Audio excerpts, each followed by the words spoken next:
Dracula, novel by Bram Stoker. Chapter 3. Jonathan Harker's journal continued. When I found that I was a prisoner, a sort of wild feeling came over me. I rushed up and down the stairs, trying every door and peering out of every window I could find. But after a little, the conviction of my helplessness overpowered all other feelings.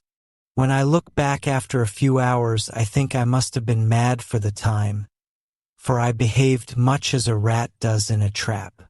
When, however, the conviction had come to me that I was helpless, I sat down quietly as I have ever done anything in my life, and began to think over what was best to be done. I am thinking still, and as yet have come to no definite conclusion.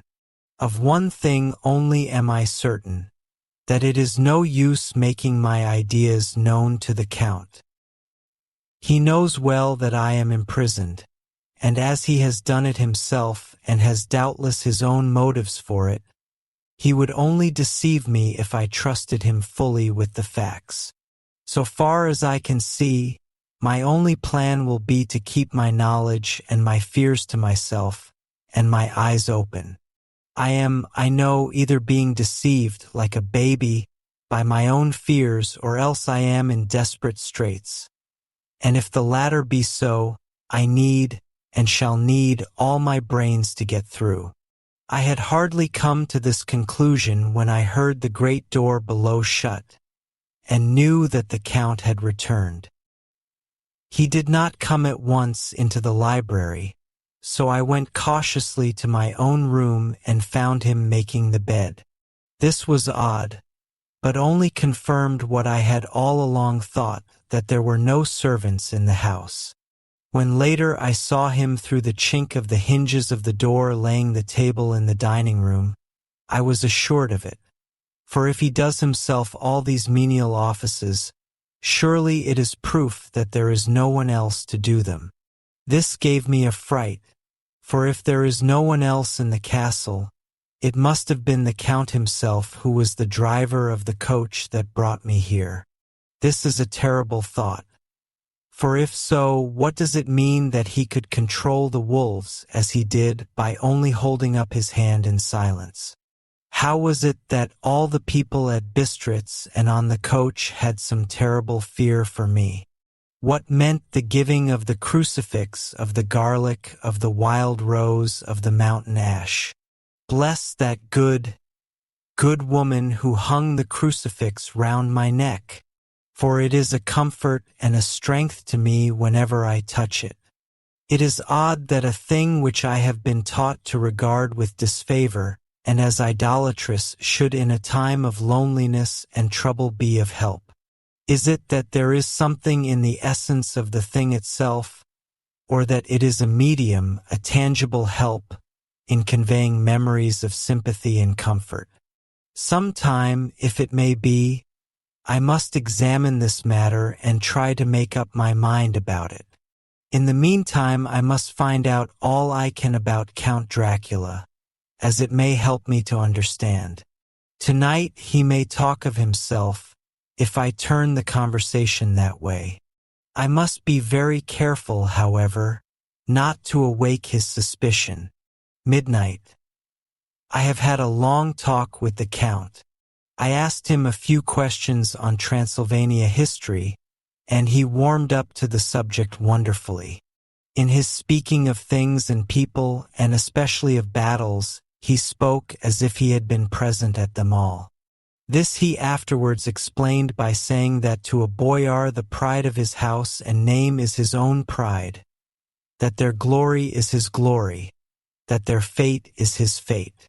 Whenever he spoke of his house, he always said "we," and spoke almost in the plural, like a king speaking.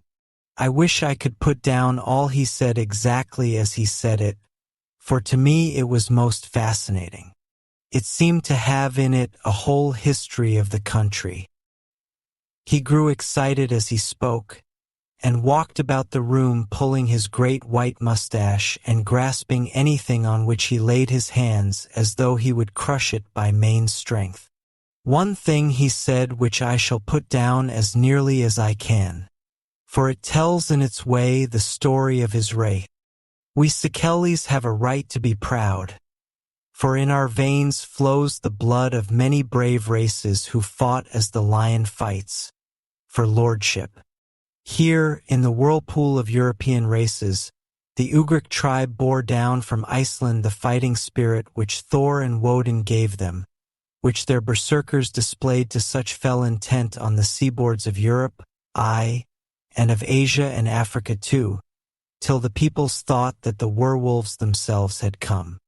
Here, too, when they came, they found the Huns, whose warlike fury had swept the earth like a living flame, till the dying peoples held that in their veins ran the blood of those old witches, who, expelled from Scythia, had mated with the devils in the desert.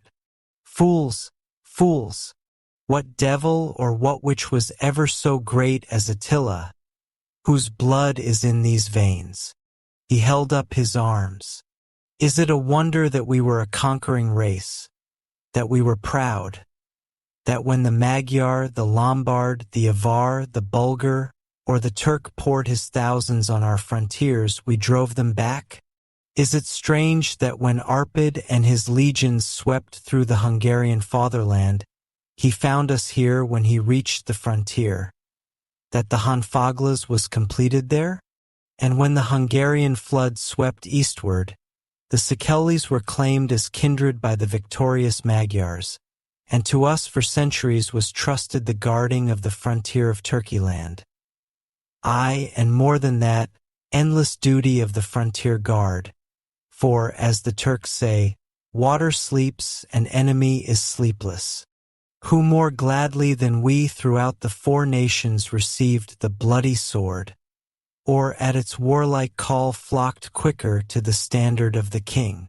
When was redeemed that great shame of my nation, the shame of Kosovo, when the flags of the Wallach and the Magyar went down beneath the crescent?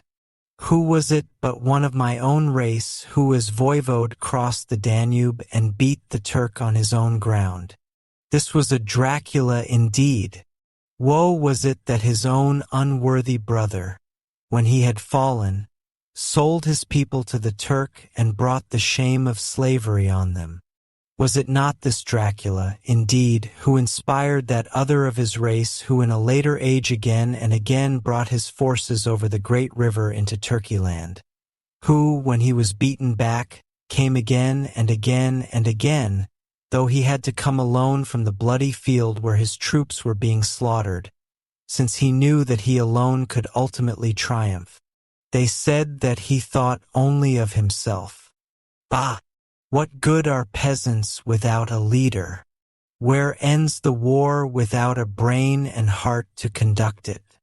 Again, when, after the Battle of Mohacs, we threw off the Hungarian yoke, we of the Dracula blood were amongst their leaders, for our spirit would not brook that we were not free. Ah, young sir, the Sikelis and the Dracula as their heart's blood, their brains, and their swords can boast a record that mushroom growths like the Habsburgs and the Romanovs can never reach. The warlike days are over. Blood is too precious a thing in these days of dishonorable peace, and the glories of the great races are as a tale that is told. It was by this time close on morning, and we went to bed. Emium. This diary seems horribly like the beginning of the Arabian Nights, for everything has to break off at cockcrow like the ghost of Hamlet's father. 12 May. Let me begin with facts, bare, meager facts, verified by books and figures, and of which there can be no doubt. I must not confuse them with experiences which will have to rest on my own observation, or my memory of them. Last evening, when the Count came from his room, he began by asking me questions on legal matters and on the doing of certain kinds of business. I had spent the day wearily over books, and, simply to keep my mind occupied, went over some of the matters I had been examining at Lincoln's Inn. There was a certain method in the Count's inquiries, so I shall try to put them down in sequence. The knowledge may somehow or sometime be useful to me. First, he asked if a man in England might have 2 solicitors or more. I told him he might have a dozen if he wished, but that it would not be wise to have more than 1 solicitor engaged in one transaction, as only one could act at a time, and that to change would be certain to militate against his interest. He seemed thoroughly to understand, and went on to ask if there would be any practical difficulty in having one man to attend, say, to banking and another to look after shipping, in case local help were needed in a place far from the home of the banking solicitor. I asked him to explain more fully, so that I might not by any chance mislead him, so he said, "I shall illustrate. Your friend and mine, Mr. Peter Hawkins, from under the shadow of your beautiful cathedral at Exeter, which is far from London, buys for me through your good self my place at London." Good. Now here let me say frankly, lest you should think it strange that I have sought the services of one so far off from London instead of someone resident there, that my motive was that no local interest might be served save my wish only, and as one of London residents might, perhaps, have some purpose of himself or friend to serve, I went thus afield to seek my agent, whose labors should be only to my interest. Now, suppose I, who have much of affairs, wish to ship goods, say, to Newcastle or Durham or Harwich or Dover, might it not be that it could with more ease be done by consigning to one in these ports? I answered that certainly it would be most easy, but that we solicitors had a system of agency one for the other, so that local work could be done locally on instruction from any solicitor, so that the client, simply placing himself in the hands of one man, could have his wishes carried out by him without further trouble. "But," said he, "I could be at liberty to direct myself. Is it not so?" "Of course," I replied, "and such is often done by men of business, who do not like the whole of their affairs to be known by any one person." "Good," he said, and then went on to ask about the means of making consignments and the forms to be gone through, and of all sorts of difficulties which might arise, but by forethought could be guarded against. I explained all these things to him to the best of my ability, and he certainly left me under the impression that he would have made a wonderful solicitor, for there was nothing that he did not think of or foresee. For a man who was never in the country, and who did not evidently do much in the way of business, his knowledge and acumen were wonderful. When he had satisfied himself on these points of which he had spoken, and I had verified all as well as I could by the books available, he suddenly stood up and said, "Have you written since your first letter to our friend Mr. Peter Hawkins, or to any other?" It was with some bitterness in my heart that I answered that I had not, that as yet I had not seen any opportunity of sending letters to anybody. "Then right now, my young friend," he said, laying a heavy hand on my shoulder, "write to our friend and to any other, and say, if it will please you, that you shall stay with me until a month from now."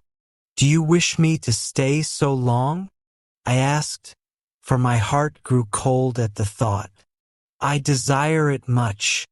Nay, I will take no refusal. When your master, employer, what you will, engaged that someone should come on his behalf, it was understood that my needs only were to be consulted. I have not stinted. Is it not so? What could I do but bow acceptance? It was Mr. Hawkins's interest, not mine, and I had to think of him, not myself. And besides, while Count Dracula was speaking, there was that in his eyes and in his bearing which made me remember that I was a prisoner, and that if I wished it I could have no choice. The Count saw his victory in my bow, and his mastery in the trouble of my face, for he began at once to use them, but in his own smooth, resistless way. I pray you, my good young friend, that you will not discourse of things other than business in your letters. It will doubtless please your friends to know that you are well, and that you look forward to getting home to them. Is it not so? As he spoke, he handed me 3 sheets of notepaper and 3 envelopes. They were all of the thinnest foreign post, and looking at them, then at him, and noticing his quiet smile with the sharp canine teeth lying over the red underlip, I understood as well as if he had spoken that I should be careful what I wrote, for he would be able to read it. So I determined to write only formal notes now, but to write fully to Mr. Hawkins in secret, and also to Mina, for to her I could write in shorthand, which would puzzle the Count if he did see it.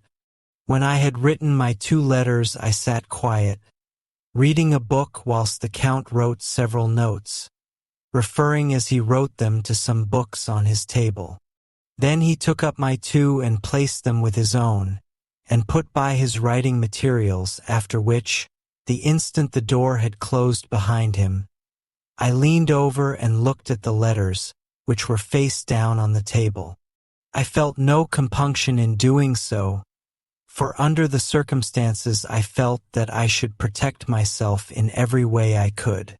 One of the letters was directed to Samuel F. Billington, No. 7, The Crescent, Whitby, another to her Lutner, Varna.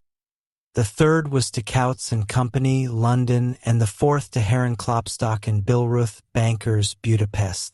The second and fourth were unsealed. I was just about to look at them when I saw the door handle move. I sank back in my seat, having just had time to replace the letters as they had been and to resume my book before the Count, holding still another letter in his hand, entered the room.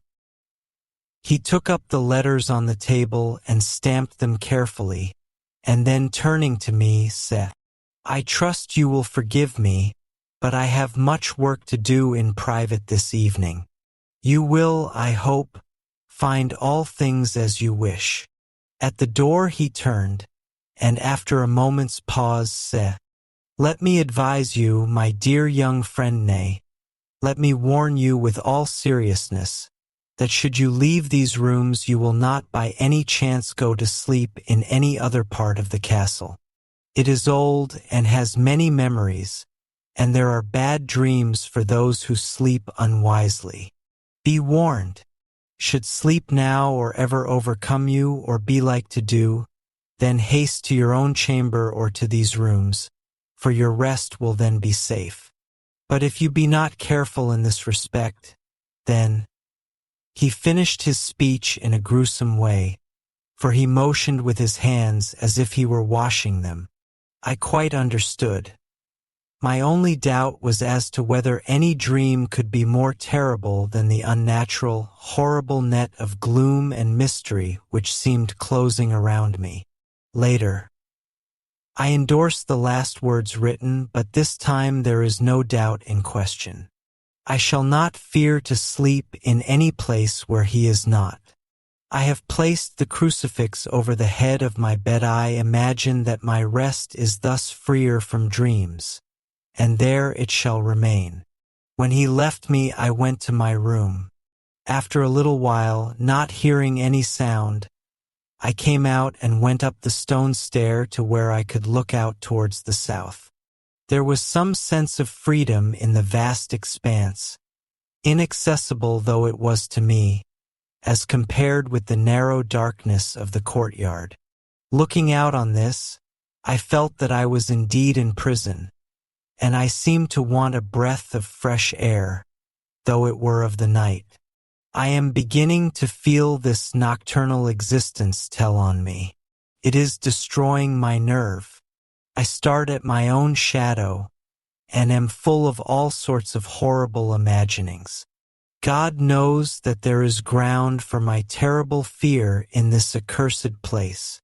I looked out over the beautiful expanse, bathed in soft yellow moonlight till it was almost as light as day. In the soft light, the distant hills became melted, and the shadows in the valleys and gorges of velvety blackness. The mere beauty seemed to cheer me. There was peace and comfort in every breath I drew. As I leaned from the window, my eye was caught by something moving a story below me, and somewhat to my left, where I imagined, from the order of the rooms, that the windows of the Count's own room would look out. The window at which I stood was tall and deep, stone-mullioned, and though weather-worn, was still complete. But it was evidently many a day since the case had been there.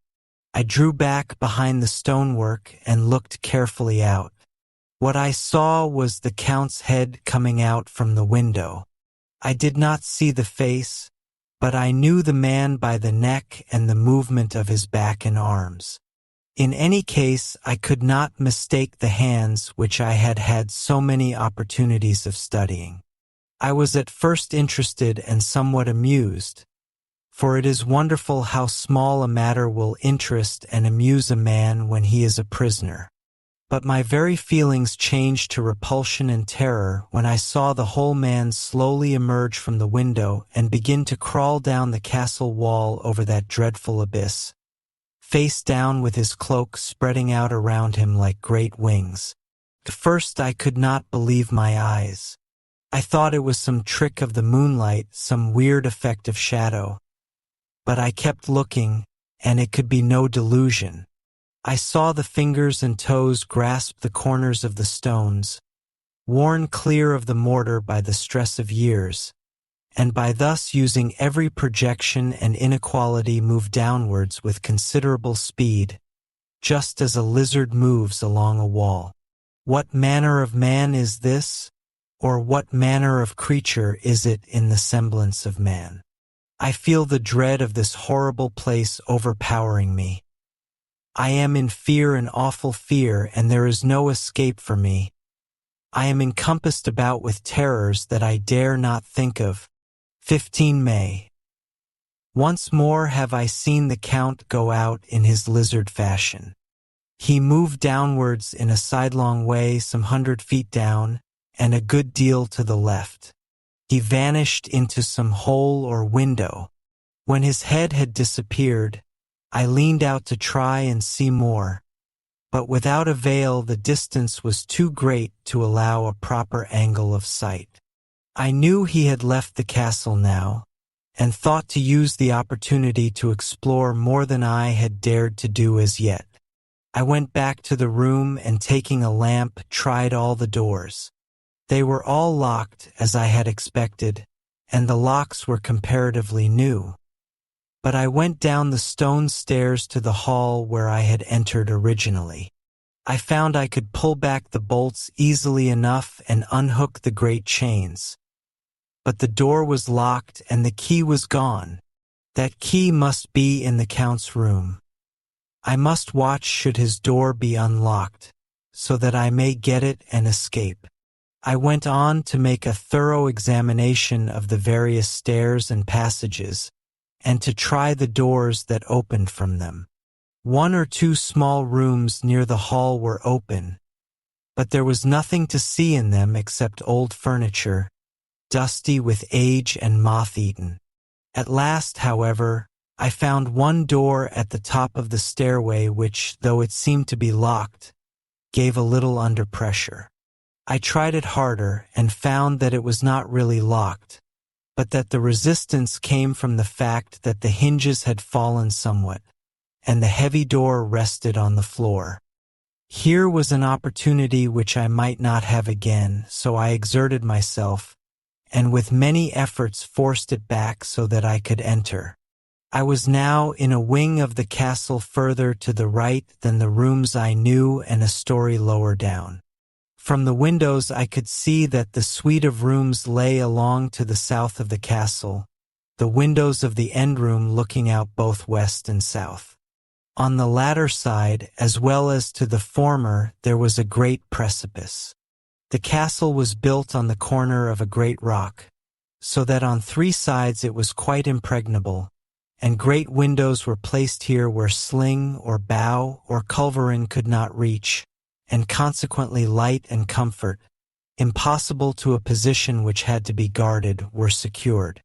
To the west was a great valley, and then, rising far away, great jagged mountain fastnesses, rising peak on peak, the sheer rock studded with mountain ash and thorn, whose roots clung in cracks and crevices and crannies of the stone. This was evidently the portion of the castle occupied by the ladies in bygone days, for the furniture had more air of comfort than any I had seen. The windows were curtainless, and the yellow moonlight, flooding in through the diamond panes, enabled one to see even colors, whilst it softened the wealth of dust which lay over all and disguised in some measure the ravages of time and the moth. My lamp seemed to be of little effect in the brilliant moonlight, but I was glad to have it with me, for there was a dread loneliness in the place which chilled my heart and made my nerves tremble. Still, it was better than living alone in the rooms which I had come to hate from the presence of the Count, and after trying a little to school my nerves, I found a soft quietude come over me. Here I am, sitting at a little oak table where in old times possibly some fair lady sat to pen, with much thought and many blushes, her ill-spelt love letter, and writing in my diary in shorthand all that has happened since I closed it last. It is 19th century up to date with a vengeance. And yet, unless my senses deceive me, the old centuries had, and have powers of their own which mere modernity cannot kill. Later, the morning of 16 May. God preserve my sanity, for to this I am reduced. Safety and the assurance of safety are things of the past. Whilst I live on here there is but one thing to hope for, that I may not go mad, if, indeed, I be not mad already. If I be sane, then surely it is maddening to think that of all the foul things that lurk in this hateful place the Count is the least dreadful to me, that to him alone I can look for safety, even though this be only whilst I can serve his purpose. Great God, merciful God, let me be calm, for out of that way lies madness indeed. I begin to get new lights on certain things which have puzzled me. Up to now, I never quite knew what Shakespeare meant when he made Hamlet say, "My tablets! Quick, my tablets! 'Tis meet that I put it down," etc. For now, feeling as though my own brain were unhinged or as if the shock had come which must end in its undoing, I turned to my diary for repose. The habit of entering accurately must help to soothe me. The Count's mysterious warning frightened me at the time. It frightens me more now when I think of it, for in future he has a fearful hold upon me. I shall fear to doubt what he may say. When I had written in my diary and had fortunately replaced the book and pen in my pocket, I felt sleepy. The Count's warning came into my mind, but I took a pleasure in disobeying it. The sense of sleep was upon me, and with it the obstinacy which sleep brings as outrider. The soft moonlight soothed, and the wide expanse without gave a sense of freedom which refreshed me.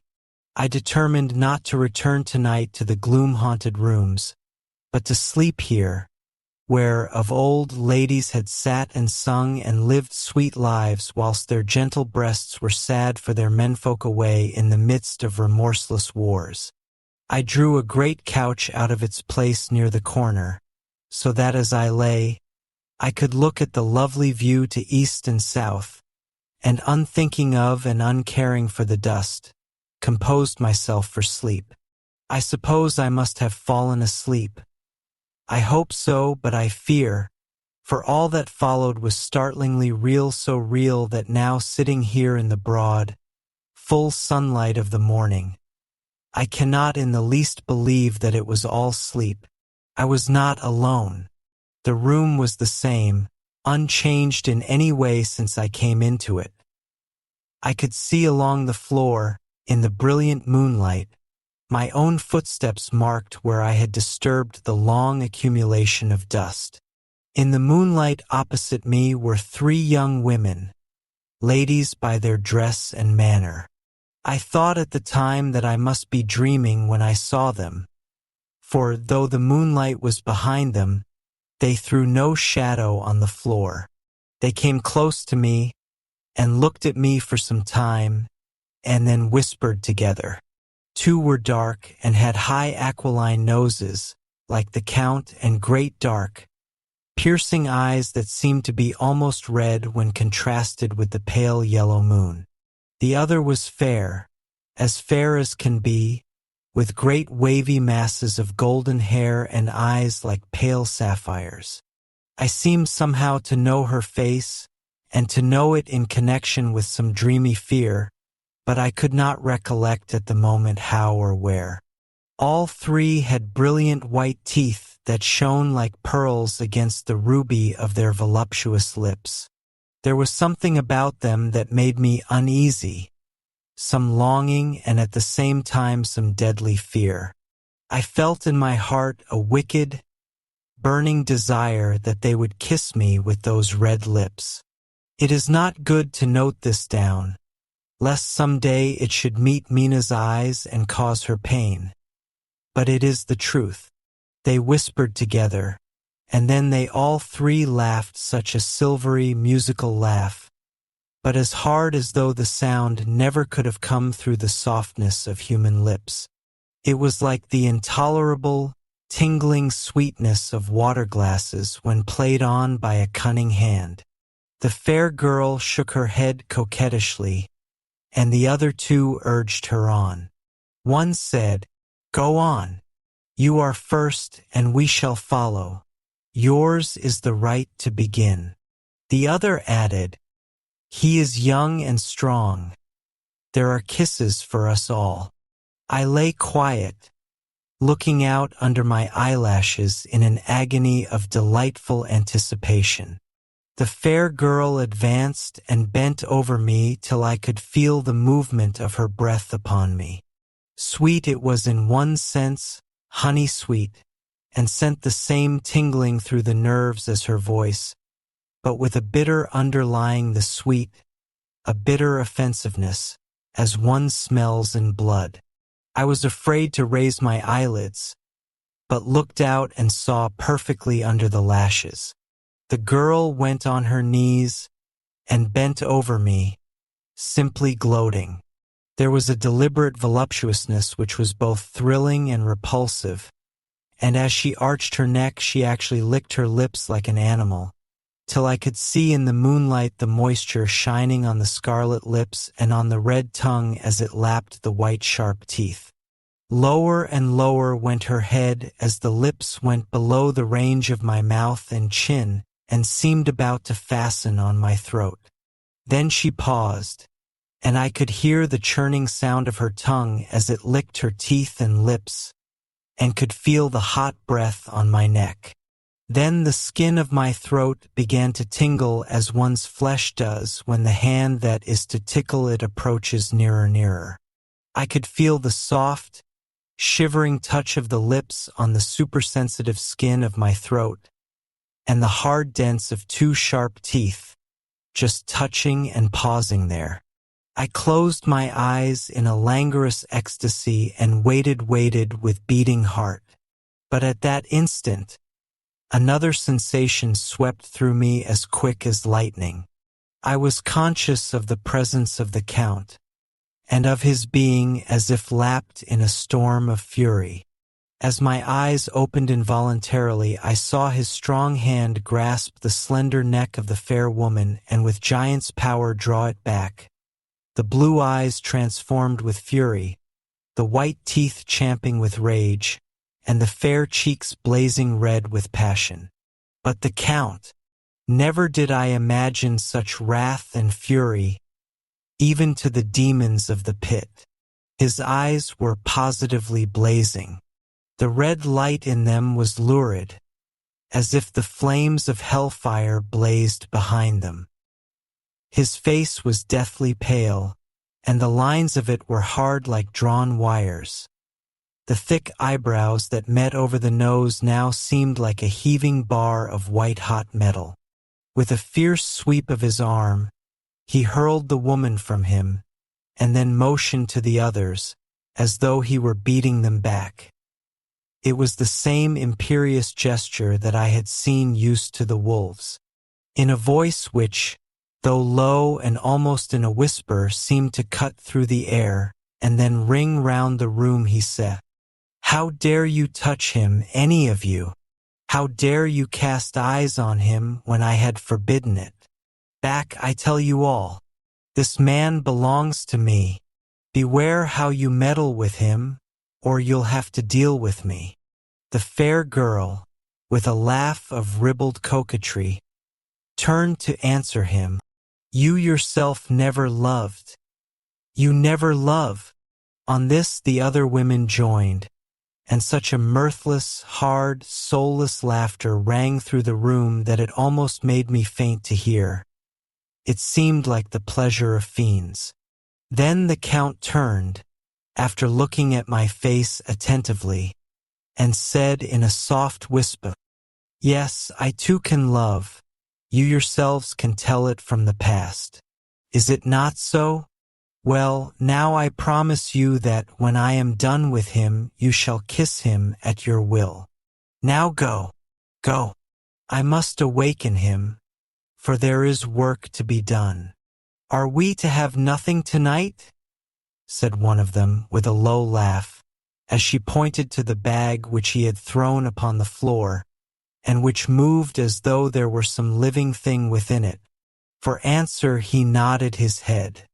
One of the women jumped forward and opened it.